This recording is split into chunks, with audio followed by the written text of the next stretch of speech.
সমাবেশে বক্তৃতার মাঝপথে হঠাৎ অসুস্থ হয়ে পড়েন জামায়াতে ইসলামের আমির শফিকুর রহমান। মুহূর্তেই ছড়িয়ে পড়ে উদ্বেগ ও উৎকণ্ঠ।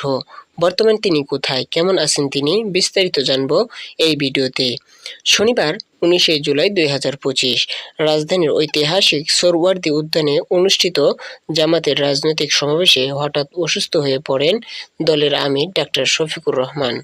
মঞ্চে বক্তৃতা করার এক পর্যায়ে তার শরীর অসুস্থতা হয়ে পড়ে এবং তাকে দ্রুত হাসপাতালে নিয়ে যাওয়া হয়।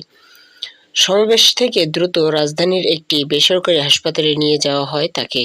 সেখানে তাকে পর্যবেক্ষণে রাখা হয়। জানা গেছে, তার রক্তচাপ এবং রক্ত চিনির পরিমাণ স্বাভাবিক রয়েছে। মূলত দীর্ঘ বক্তৃতা ও অতিরিক্ত চাপের কারণে তিনি সাময়িক অসুস্থ হয়ে পড়েন। দলের পক্ষ থেকে নিশ্চিতকরণ। শনিবার সন্ধ্যায় জামাতের সহকারী সেক্রেটারি অধ্যাপক এহসানুল মাহবুব জুবায়ের সংবাদ সম্মেলনকে এ বিষয়ে জানিয়েছেন। আমিরে জামাত আপাতত সুস্থ আছে, হাসপাতালে চিকিৎসাধীন রয়েছে, পেশাব ও সুগার স্বাভাবিক আছে, চেক আপ চলছে, রাতে বিস্তারিত রিপোর্ট দেওয়া হবে।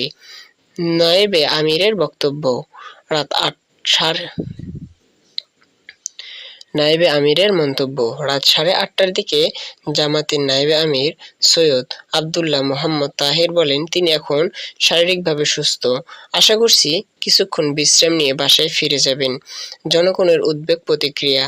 ডাক্তার শফিকুর রহমানের অসুস্থতার খবরে সামাজিক যোগাযোগ মাধ্যমে মিশ্র প্রতিক্রিয়া দেখা যায়। তারা দ্রুত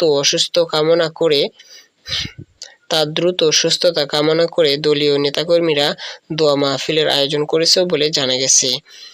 দলের আমির ডাক্তার শফিকুর রহমানের বর্তমান শারীরিক অবস্থা স্থিতিশীল। চিকিৎসকরা আশ্বাস করছেন বড় কোনো